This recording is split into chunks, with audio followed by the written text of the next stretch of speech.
கையில ₹1 கூட இல்ல. பசியில் தவிக்கிற 10 வயது மகன். ஆனா உதவி கேட்ட போன இடத்துல கிடைச்சது சாப்பாடு இல்ல, அசிங்கமும் அவமானம்தான். இனிமேல் பிச்சை எடுக்காவது எங்க வீட்டு பக்கம் வந்திடாது என்று சொல்லி கழுத்தை பிடித்து வெளியே தள்ளினாங்க. அந்த நேரத்தில் சிவா எதுவும் பேசவில்லை. தலையை மட்டும் குனிந்து கொண்டு அந்த வீட்டை விட்டு வெளியே வந்தார். ஆனா அன்று இரவு அவர் எடுத்த ஒரு முடிவு அவருடைய வாழ்க்கையே தலைகீழாக மாற்றியது. அந்த முடிவு என்ன? ஒரு காலத்தில் அவரை அவமானப்படுத்தியவர்களே பல வருடங்களுக்கு பிறகு அவருடைய வாசலில் வந்து நின்ற போது சிவா என்ன செய்தார்? வாங்க இந்த உண்மை போல இருக்கும் வாழ்க்கை கதையை முழுமையாக பார்ப்போம். சிவா வாழ்க்கையில் ஒரு காலத்தில் எப்படியெல்லாம் இருந்ததே இல்லை. அவருடைய குடும்பம் வசதியாக தான் வாழ்ந்தது.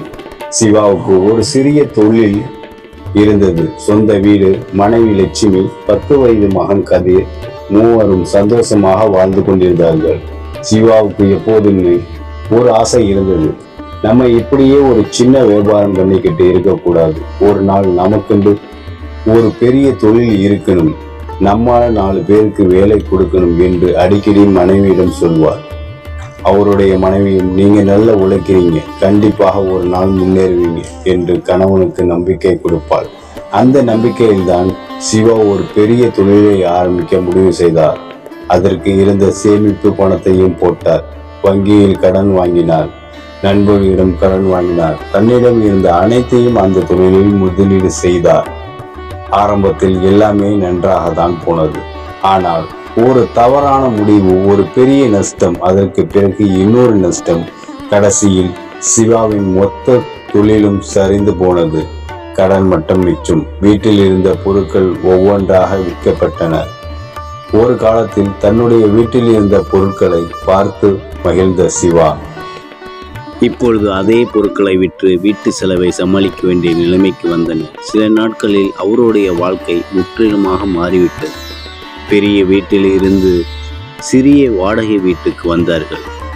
முன்பு 3 வேளை சாப்பாடு குடும்பம், இப்போது 2 வேளை சாப்பாட்டுக்கே யோசிக்க வேண்டிய நிலை. ஒரு நாள் மாலை நேரத்தில் வானம் கருப்பாக மாறிக்கொண்டிருந்தது. சிறிய நேரத்தில் மழை கொட்ட ஆரம்பித்தது. சிவா வீட்டின் மூலையில் அமைதியாக உட்கார்ந்திருந்தார். அவர் கையில் ஒரு பழைய காகிதம்.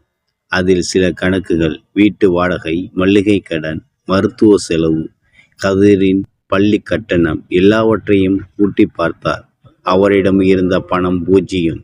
அந்த நேரத்தில் கதிர் பள்ளியில் இருந்து வீட்டுக்கு வந்தான். தன்னுடைய புத்தக பையை கீழே வைத்துவிட்டு அம்மா ரொம்ப பசிக்குது என்று சொன்னான். லட்சுமி சமையலறைக்கு சென்றாள். அங்கு இருந்த பாத்திரங்களை திறந்து பார்த்தாள். ஒரு பாத்திரத்தில் கொஞ்சம் அரிசி, இன்னொரு பாத்திரத்தில் தண்ணீர். அவ்வளவுதான். அவள் கண்களில் கண்ணீர் வந்தது. ஆனால் மகனுக்கு தெரியக்கூடாது என்று முகத்தை திருப்பிக் கொண்டாள். கொஞ்ச நேரம் பொறுத்துக்க கதிர் என்றாள். கதிர் அப்பாவை பார்த்தான். அப்பா, சாப்பாடு ஏதாவது வாங்கிட்டு வரீங்களா? அந்த ஒரு கேள்வி சிவாவின் இதயத்தையே குத்தியது. அவன் மகனை பார்த்து எதுவும் சொல்ல முடியவில்லை. அந்த நேரத்தில் லட்சுமி மெதுவாக கேட்டாள், என்னங்க? சிவா அமைதியாக இருந்தார். எதுவும் வேலை கிடைத்ததா? சிவா தலையை மட்டும் அசைத்தார். இல்ல. சில நொடிகளில் வீட்டில் அமைதி. பிறகு லட்சுமி சொன்னாள், உங்களுக்கு பழைய நண்பர் ஒருத்தர் இருக்காரே, அவர்கிட்ட போய் கேளுங்க. நீங்க கஷ்டப்படுறது அவருக்கு தெரியும். கதிருக்காக கொஞ்சம் உதவி கேட்டு பாருங்க. சிவா தயங்கினார். அவர்கிட்ட நான் எப்படி கேட்பது? குடும்பத்திற்காகத்தானே கேட்குறீங்க என்றாள் லட்சுமி. அந்த வார்த்தை சிவாவை அமைதியாக்கியது. அவன் தன்னுடைய சட்டையை மாட்டிக்கொண்டார். மழை வெளியே கொட்டி கொண்டு இருந்தது. ஆனால் சிவா அந்த மழையை கவனிக்கவில்லை. தன்னுடைய பழைய நண்பர் வீட்டை நோக்கி நடக்க ஆரம்பித்தார். அந்த நண்பனுடைய பெயர் முரளி. ஒரு காலத்தில் சிவாவுடன் சேர்ந்து வியாபாரம் செய்தவர். சிவா நல்ல நிலையில் இருந்த காலத்தில் முரளிக்கு பல முறை உதவி செய்திருக்கார். அவருடைய வியாபாரத்தில் பணம் தேவைப்படும் போது சிவா கொடுத்திருக்கிறார். அவன் கஷ்டப்படும் போது அருகில் நின்றிருக்கிறார். ஆனால் காலம் மாறியது. இப்போது சிவாவுக்கு உதவி தேவை. முரளியின் வீட்டு வாசலில் சிவா சென்றார். கதவை தட்டினார். கதவு திறந்தது. முரளி வெளியே வந்தான். சிவாவை பார்த்ததும் கொஞ்சம் ஆச்சரியப்பட்டான். சிவா, நீயா? ஆமா நண்பா, சிவா தயக்குடன் சொன்னார். கொஞ்சம் பேசணும். முரளி உள்ள வர சொல்லவில்லை. வாசலில் நின்று கொண்டிருந்தான். சிவா மெதுவாக பேச தொடங்கினார். நண்பா, கொஞ்சம் கஷ்டமான நிலையில் இருக்கேன். பிசினஸ் எல்லாம் போயிடுச்சு. இப்ப கையில் பணம் இல்லை. என் பையன் கதிர் பசியில இருக்கான். கொஞ்சம் பணம் இருந்தால் உதவி பண்ணு. நிலைமை சரியானதும் கண்டிப்பாக திருப்பி தருகிறேன். சிவா அந்த வார்த்தைகளை சொல்லி முடிப்பதற்குள் முரளியின் முகம் மாறியது. என்ன சிவா, இன்னும் அந்த பிசினஸ் கதையா? சிவா அமைதியாக இருந்தார். நான் உனக்கு உதவி கேட்டு வரல, என் பையனுக்காகத்தான் கேட்கிறேன். முரளி சிரித்தான். உன்னை பார்த்தா இப்ப பிசினஸ் பண்ற மாதிரியா இருக்கு? சிவா தலை குனிந்தார். நண்பா, என்ன நண்பா? பணம் இல்லாத நேரத்துல எல்லோரும் நண்பன். பணம் இருந்த பெரிய தொழிலதிபர். இப்ப என்னாச்சு?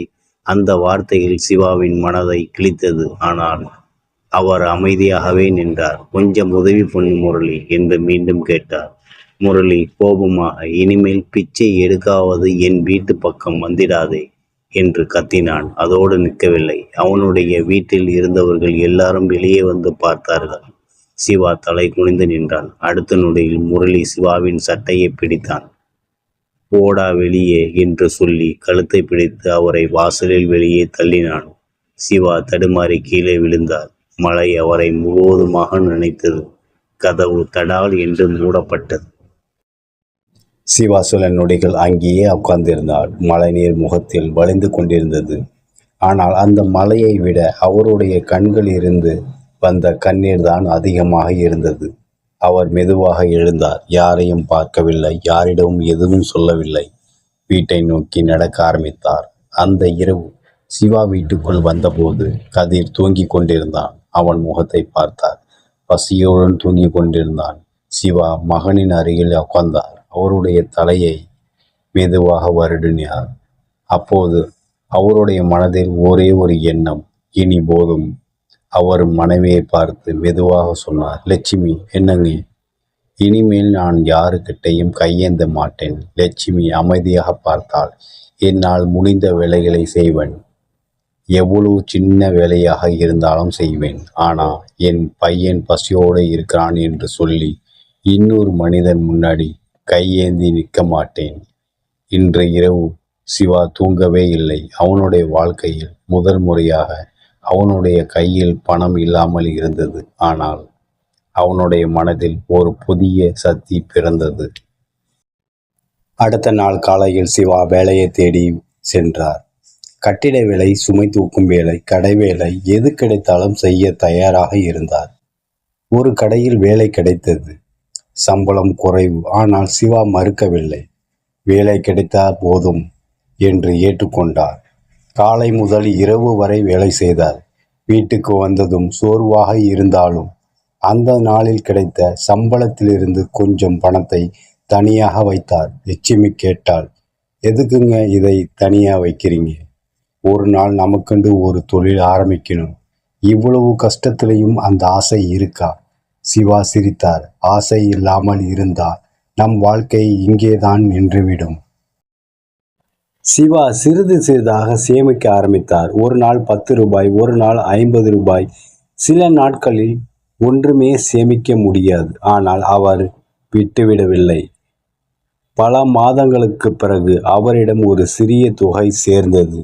அந்த பணத்தை வைத்து ஒரு சிறிய டீ கடை தொடங்கினார். கடை என்றால் பெரிய கடை இல்லை. சாலை ஓரத்தில் ஒரு சிறிய இடம், ஒரு அடுப்பு, ஒரு பாத்திரம், சில டீ கப், அவ்வளவுதான். முதல் நாள் கடையை திறக்கும் போது அவரிடம் வந்தது 3 வாடிக்கையாளர்கள் மட்டும். அன்று கிடைத்த லாபம் மிகவும் குறைவு. ஆனால் சிவா மகிழ்ச்சியாக இருந்தார். ஏனென்றால் அந்த பணம் யாரிடமும் கையேந்தி வாங்கிய பணம் இல்லை. நாட்கள் கடந்தன. சிவாவின் டீ கடைக்கு மக்கள் வர ஆரம்பித்தார்கள். அவருடைய டீ கடையை அவருடைய நேர்மை மக்களை ஈர்த்தது. ஒரு வாடிக்கையாளர் அதிகமாக பணம் கொடுத்தால், சார் அதிகமாக கொடுத்திருக்கீங்க என்று மீதி பணத்தை திருப்பி கொடுப்பார். ஒரு ஏழை மனிதன் வந்து, அண்ணா நாளைக்கு பணம் தரேன், இன்னைக்கு ஒரு டீ கொடுங்க என்றால், பணம் இருக்கும்போது கொடுங்க என்று சிரித்து கொண்டே டீ கொடுப்பார். மெல்ல அவருடைய கடைக்கு கூட்டம் அதிகமானது. சிறிய டீ கடை சிறிய உணவகமாக மாறியது. அந்த உணவகம் பிறகு இன்னொரு கிளையாக மாறியது. அடுத்த சில வருடங்களில் சிவாவுக்கு நகரங்களில் பல ஹோட்டல்கள் இருந்தன. ஒரு காலத்தில் தன்னுடைய மகனுக்கு ஒரு சாப்பாடு வாங்கி தர முடியாமல் தவித்த மனிதன் இப்போது நூற்றுக்கணக்கான மக்களுக்கு வேலை கொடுத்து வருகிறார். ஒரு நாள் அவனுடைய அலுவலகம் வாசலில் ஒரு வயதான மனிதர் வந்து நின்றார். அவரை பார்த்ததும் சிவா சில நொடிகளில் அமைதியாக இருந்தார். அவர் முரளி. பல வருடங்களுக்கு முன்பு மலையில் நனைந்தபடி சிவாவை கழுத்தை பிடித்து வெளியே தள்ளிய அதே முரளி. ஆனால் இப்போது அவன் வாழ்க்கை மிகவும் மோசமாகிவிட்டது. அவனுடைய தொழில் நஷ்டமாகி இருந்தது. அவனிடம் பணம் இல்லை. அவனுடைய குடும்பம் கஷ்டத்தில் இருந்தது. அவன் சிவாவிடம் வந்து சிவா என்று மட்டும் சொன்னான். சிவா அவனை பார்த்தார். முரளியின் கண்களில் கண்ணீர். அன்னைக்கு நான் உன்னை ரொம்ப மோசமாக பேசிட்டேன். உனக்கு உதவி செய்யாமல் உன்னை அவமானப்படுத்திட்டேன். என்னை மன்னிச்சிடு சிவா. அமைதியாக இருந்தார் முரளி. தலை குனிந்து கொண்டு சொன்னான். இப்ப எனக்கு வேலை தேவை. என்னால் வேற எங்கேயும் போக முடியல. அங்கே இருந்தவர்கள் எல்லாரும் சிவாவை பார்த்தார்கள். இப்போது அவமானப்படுத்துவதற்கான அதிகாரம் சிவாவிடம் இருந்தது. அவன் நினைத்தால் போய்விடு என்று சொல்லியிருக்கலாம். அன்னைக்கு என்னை அவமானப்படுத்தினியே, இப்ப ஏன் வந்து என்று கேட்கலாம். ஆனால் சிவா அப்படி எதுவும் செய்யவில்லை. அவர் முரளியை உள்ளே அழைத்தார். முதல்ல சாப்பிடுங்க. முரளி அதர்ச்சியுடன் பார்த்தான். சாப்பிட்டியா? ஆமா. நீங்க சாப்பிட்டீங்களா? முரளியின் கண்களில் கண்ணீர் வழிந்தது.